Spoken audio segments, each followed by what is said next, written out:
Hi there. My name is Laura Jensen, and I'm the content executive for IBTM. We're back here for another coffee break chat, and today I am talking to Dr. Darren Coleman, who's one of the fantastic speakers who'll be joining us at IBTM World Barcelona in person this November. And today we're going to be talking a bit about his session and sort of the theories and the themes behind his session. To winning through experiences, don't focus on experiences. So thank you for joining me today, Darren. My pleasure, Laura. Thank you. Wonderful. So how about we get started? And of course, your session is all about brand experiences. Would you mind telling me a little bit more about what brand experiences are and sort of how the events industry might be able to approach them? Well, brand experiences are about understanding how you can connect emotionally with customers or other stakeholders through all of the touch points that you can interact with them. So that could be before booking the event, during booking the event, attending the event, and various touch points. So there's the experiential piece, the customer journey, but then there's also how you connect with your customer at an emotional level through the brand experiences that you bring to life. How exciting. I mean, yeah, definitely experience is one that I think over the past year and a half, we've all been drawn to a lot more. People want to experience things, people want to be involved, and I think that's something that can really help. um in terms of just what those sorts of brand experiences look like, what would that be? What sort of memorable ones have you maybe seen that might provide some inspiration? Well, there's a lot of memorable experiences that I've encountered. I think probably it's best to pick a couple of examples to illustrate specific points, Yeah, and kind of maybe share a few principles, if that's okay. So absolutely. I think one thing that the events industry could really benefit from, as many other industries could, is to under promise and over deliver.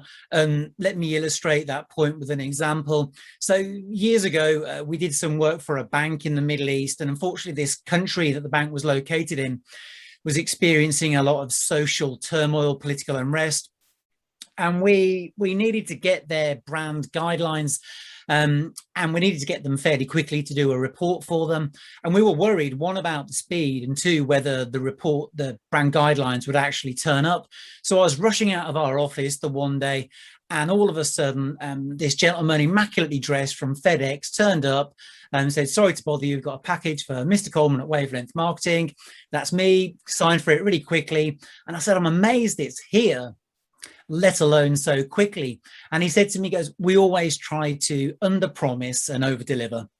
So for an organization the size of FedEx to enable their employees to get their brand promise that right in terms of under promising and over delivering, I thought was fantastic. And I think there's a valuable lesson there for the events industry, and other industries, to be fair, that don't promise the universe and deliver far less. You're far better to under promise and over deliver, so that you can kind of engage and excite your customers when they're actually at the event. Absolutely. And that's, I mean, postage generally, but that is impressive. Wonderfully done. But I Yeah. suppose in terms of under promising and over delivering for an event, obviously a lot of organizers want to promise their attendees everything. Mm. How can they decide what to promise and what not to promise? How far should they go? Well, yeah, good question. I think they need to have a good understanding of who's going to be attending the event, and understanding what benefits and value they're looking for, and make sure they absolutely deliver on those. But also, as well, they need to make sure that the team that's involved with delivering the event, marketing, communications, PR, brand building, the social teams, that they're really tuned into the benefits and the value that those people are looking for, and that they talk about how that value will be delivered in practical and tangible terms, as opposed to really going overboard. I mean, I've been to a number of events as a participant and as a speaker, and you've thought, my God, this is going to be a really sort of like earth-shattering experience, but it really falls foul. And that can primarily be due to the way that the employees at the event are behaving. So great brand experiences are actually built from within. So it's key that events organizers and events companies really engage and educate their employees to deliver against the benefits that they're promising. Absolutely. And part of that does fall into that emotional aspect as well. I know, especially this year, people are very excited to return to reunite with, colleagues, reunite with suppliers and maybe clients that they've worked with before. And I suppose what our job is and what event planners' jobs is creating that feeling, that emotion, like you talked about, of those brand experiences. And what would you say are some of the good tactics to make sure that your message does hit emotionally? Because obviously we often talk about things and we say, oh, come and, do this, do that, join us for this. It's going to be so great. But how do we make sure they actually feel that? That's a great question. I'm not sure how long we've got, but I think the We've first got point that time. I think the first point I'd make is think about the event that you're going to deliver as a multi-sensory experience. So taste, touch, sound, scent, and visual. So think in that sort of multi-dimensional way. And that's important for a couple of reasons. Firstly, our brains operate a bit like an orchestra. So the more of those senses that you appeal to, the more memorable and engaging the experience will be. So you've got to think of your events as if you're orchestrating, running an orchestra, and try and think how you can do something that's visually engaging and uses taste, touch, scent, and sound. And scent is particularly important. The reason being that scent is the only one of our senses that's got a direct link to the emotional receptors in our brain. So that's why you may walk into the supermarket with every intention on buying, a healthy snack for your breakfast, but 5-10 minutes later, it's that fried or greasy food that's nestled in the bottom of your belly, because scent goes straight through to the emotional receptors in your brain, and that triggers an emotional response. So events organizers shouldn't just be thinking visually, they should be thinking in terms of a multi-sensory experience. But a lot of the time, when you start talking about multi-sensory experiences, people can become a bit like a kid in a candy store, and they start thinking, oh, music and taste and touch and scent. And the experience can become really fragmented. So what you've got to do is come back to your brand and think about how you want people to feel, going back to your point, and then you use the emotion that you want people to feel as the guiding principle to inform that multisensory experience.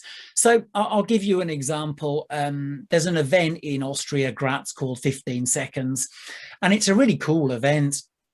And they do a wonderful job around positioning the brand experience along the lines of something very informative. And the key tagline is to stay curious.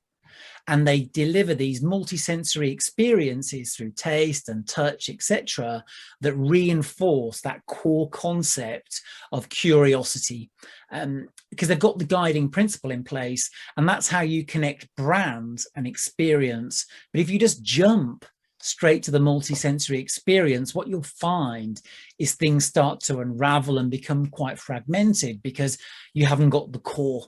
You haven't got the core of what you're doing. Virgin Atlantic is a master of this. The brand is quite funky, it's quite cool, a little bit naughty, a little bit out there. And they deliver a multisensory in-flight experience that brings that emotional response to the fore. And Singapore Airlines is far more refined, far more understated. But the point is, they've got a core at the brand that they bring to life through multisensory experiences. So yeah, that would be my advice. I think keeping employees engaged, we touched on that. Regrettably, a lot of brand experiences think about employees as an afterthought. But if you think of an event, so we've got an event coming up in Barcelona, which I'm looking forward to. When I sign in, I register. When I'm taken to the stage to do my talk, when I come off stage, when I jump back in a taxi, maybe if I stop there and have a bite to eat, there's all those touch points. And yes, technology will play a part in it, but a lot of it will be how the people are delivering that experience. And if they don't buy into that experience and they don't understand the effect they have on delivering that experience, unfortunately, that's what people will remember. So you've really got to impress on your employees how important it is, the role that they play in delivering their experience. And that can be quite motivating and uplifting. Absolutely. People that are involved in the experience. So yeah, don't overlook that opportunity. Brilliant. Well, fantastic. I mean, I could listen to talking about this all day. This is such an interesting topic, but I think we'll have to save that for the stage in Barcelona for now. So thank you so much for joining me, Darren. And if you'd like to hear Darren's full session, it's taking place on day 3 of IBTM World Barcelona. So that's the 2nd of December. And we'd love to see you there. Thank you so much. Pleasure. I'm looking forward to it. Thanks, Laura. Bye now. Bye.